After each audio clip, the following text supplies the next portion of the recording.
శ్రీ మాత్రే నమః. 613వ నామము కావ్యాలాప వినోదిని. ఓం కావ్యాలాప వినోదిన్యై నమః. వాల్మీకి మొదలైనటువంటి మహాకవులు రచించినటువంటి రసాత్మకములైనటువంటి కావ్య పఠనాన్ని విని సంతోషించే తల్లి. ఆలాపము అంటే ఆలకించటము. మరి రసాత్మకమైనటువంటి అందరూ మహానుభావులు, అందరికీ వందనాలు. అటువంటి మహాకవులు వాళ్ళ గాన మాధుర్యంతో, అంటే ఆ గాన మాధుర్యం అనేది వాళ్ళకి ఉన్న కళ, ఆ కళతో భగవంతుని ఆరాధించడమే విశేషము. అదే వాళ్ళకి ముక్తిని ఇస్తుంది. తర్వాత ఆ పై మెట్టుని ఎక్కిస్తుంది, ముక్తి దాకా కూడా తీసుకెళ్తుంది. భగవంతుడి అనుగ్రహానికి అదే కారణమవుతుంది. అందుకే ఏ కళ ఉన్నా అది భగవంతునికి సమర్పణ చెయ్యాలి అని మనకి చెప్తున్నారు. ఆ భగవంతుని సమర్పణ భావంతో చేసినట్లయితే భగవంతుడికే అంకితం అవుతాడు. అప్పుడు భగవంతుని స్వరూపమే అవుతాడు చివరికి. అదే ముక్తి పదము అంటారు. అలా ఎవరు ఏ కావ్యాలను చదివినా, ఏ సంగీతం ఆలపించినా అమ్మ చక్కగా ఆనందిస్తుంది. మరి ధర్మము, భక్తి, జ్ఞానాల్ని తెలియజేసేటువంటి గ్రంథాలే గొప్ప కావ్యాలు. అటువంటి కావ్యాలే అమ్మ ఇష్టపడుతుంది. అట్లా కావ్యాలాపములు అంటే అటువంటి గ్రంథాలని ఆలాపన చెయ్యాలి అని చెప్తున్నారు. అమ్మ ఆనందంగా కావ్యాలాపన చేస్తుంది, వినోదంగా, ఆనందంగా. కొన్ని చోట్ల వేదాల్లో కావ్యాలాపాలు పనికిరావు అని ఉంది. ఎందుకు అట్లా చెప్పారు అంటే, మరి రెండిటికి ఒక పక్కనేమో అమ్మ కావ్యాలాప వినోదిని అని చెప్తున్నారు, ఇంకొక పక్కేమో కావ్యాలాపాలని ఆలకించద్దు అని చెప్తే మరి రెండు అంటే ఎలా చేస్తారు? అందుకని ఏం చెప్పారంటే అసత్కావ్యాలాపాలు పనికిరావు, కావ్యాలాపాలు పనికి వస్తాయి.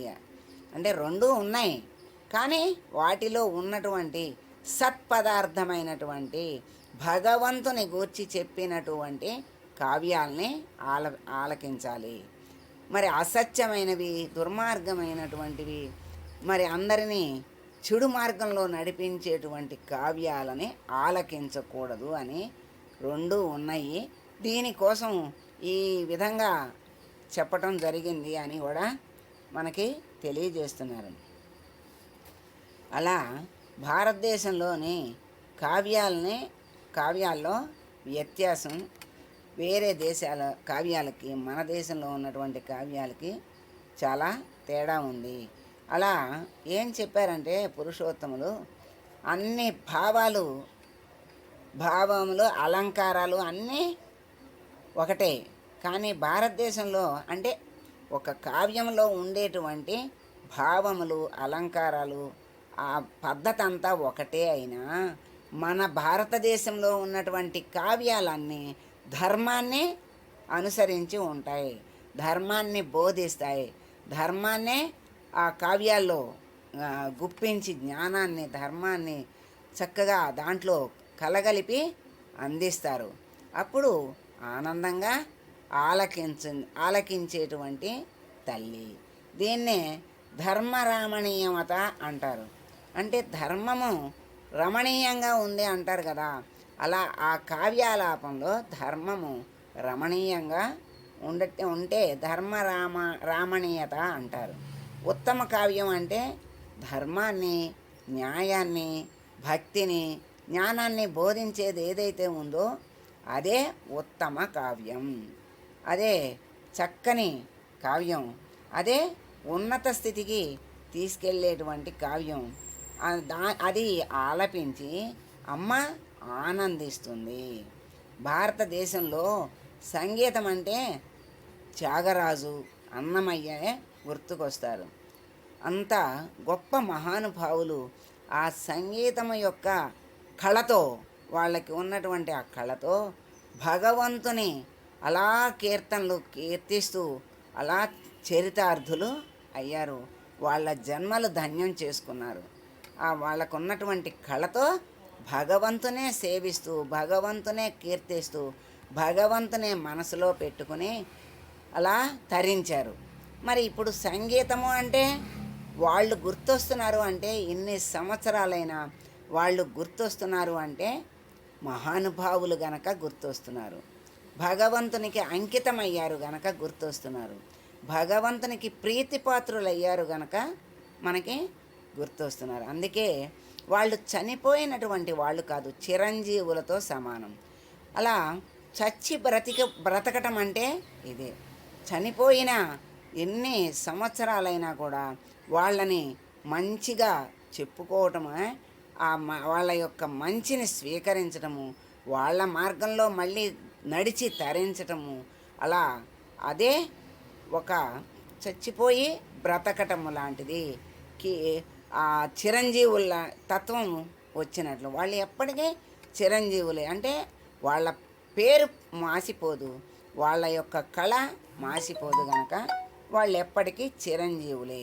ఎందుకని ఆ అమ్మ అనుగ్రహానికి పాత్రులయ్యారు కనుక వాళ్ళు ఎప్పుడు అలా చిరంజీవులాగా అందరూ వాళ్ళ మార్గంలో నడుస్తూ వాళ్ళు నడిచినటువంటి మార్గంలో చక్కగా వీళ్ళు కూడా ఆనందంగా నడుస్తూ తర్వాత వాళ్ళు కూడా తరించగలిగేటువంటి మార్గము వాళ్ళు చూపించారు కనుక.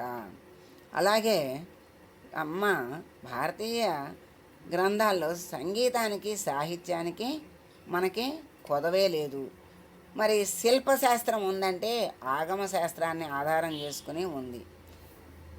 మరి భారతీయ దేశంలోనే ఈ శిల్పశాస్త్రం అని కూడా ఉంది.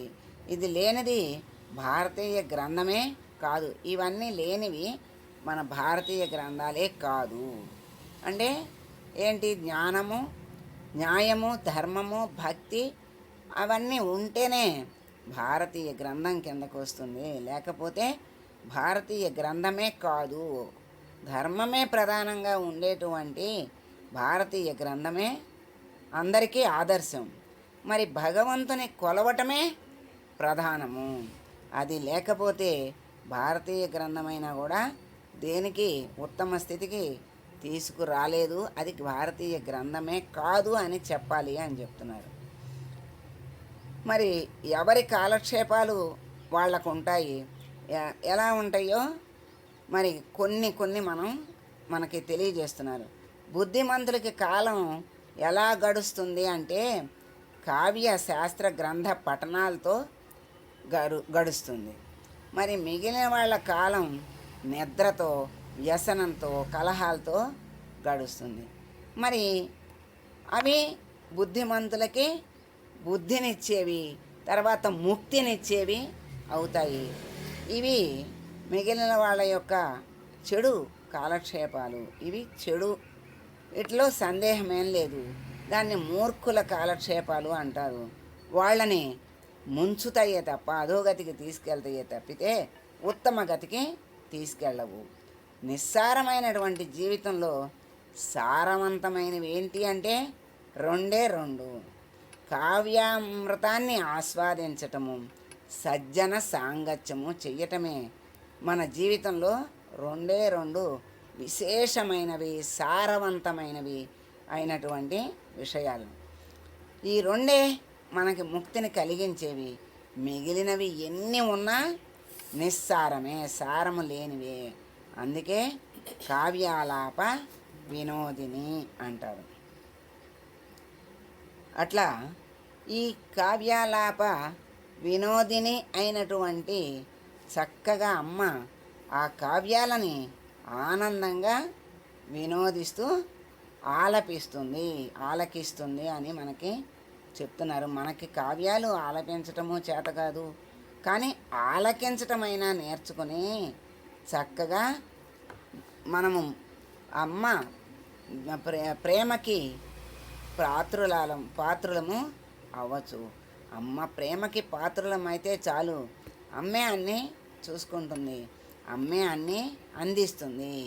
ఎవరికి ఏది ఎప్పుడు కావాలో అప్పుడు అమ్మే చక్కగా మనకి అందిస్తుంది. అటువంటి అమ్మని దగ్గర పెట్టుకుని అమ్మని చూడకుండా అనవసరమైన విషయాలు, అనవసరమైన పనులు, అనవసరమైన వాటి మీద మోహం పెంచుకుంటే అమ్మ అనుగ్రహం, అమ్మ మనల్ని చూసినా మనము ఆ అమ్మని చూస్తేనే కదా మనకి అమ్మ చూపు, అమ్మ అనుగ్రహము మనకు కలిగేది.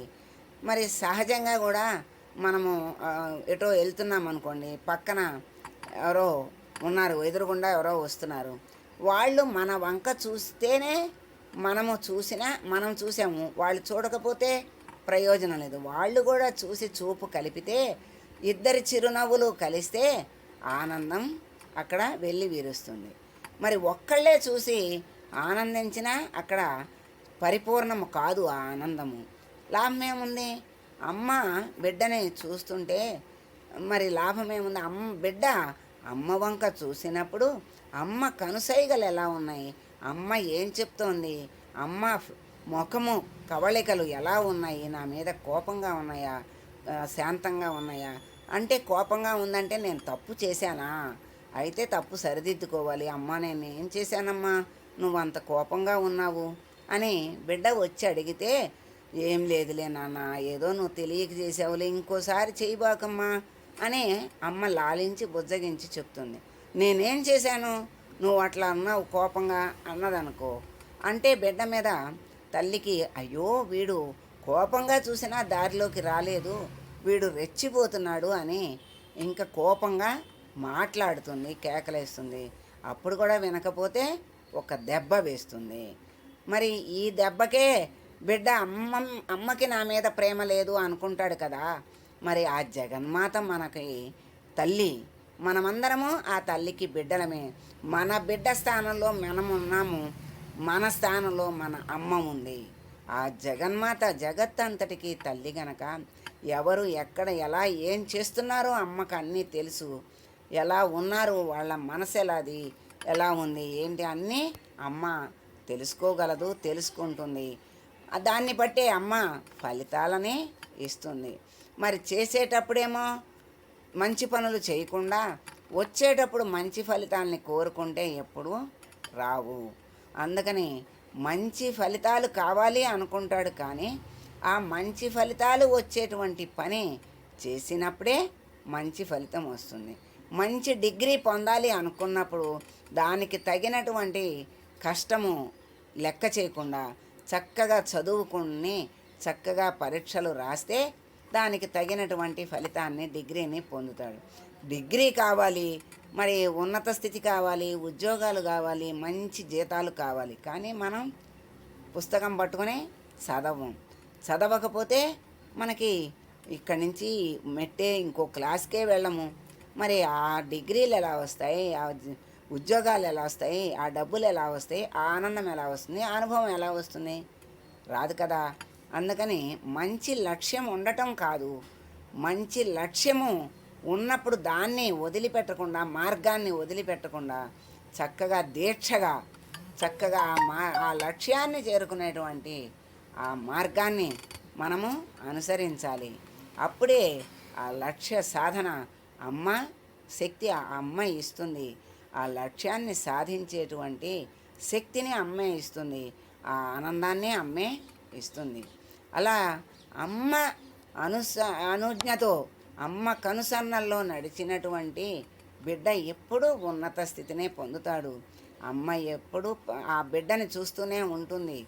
అమ్మనే బిడ్డ చూడాలి, బిడ్డ చూస్తేనే అమ్మ ఆనందాన్ని, అమ్మ యొక్క చూపుని, సైగని గ్రహించిన బిడ్డ ఉన్నత స్థితికి వెళ్తాడు అని మనం తెలుసుకుంటున్నాం. కనుక అమ్మ కావ్యాలాప వినోదిని. మనకి ఏ కళ ఉన్నా, ఏది ఉన్నా కూడా కళానాథ అన్నారు, కళాత్మిక అన్నారు, తర్వాత కళానాథ అన్నారు. అంటే కళల స్వరూపము అమ్మ అని చెప్పారు. ఆ కళలకి అధిపతి అనే అమ్మ అని చెప్పారు. తర్వాత ఆ కళలో ఉన్నటువంటి జ్ఞానము అంతా కూడా అమ్మ స్వరూపము. అమ్మే ఆనందించాలి అంటే ఆ కళలతో అమ్మని ఆరాధించాలి అని మనకి చక్కగా దీంట్లో మనకి తెలియజేశారు. మన నిస్సారమైనటువంటి జీవితంలో సారాన్ని నింపుకుని అమ్మ అనుగ్రహాన్ని మనము పొందుదాము. అలా పొంది కావ్యాలాప వినోదిని అయినటువంటి తల్లికి మంగళం పాడదాం.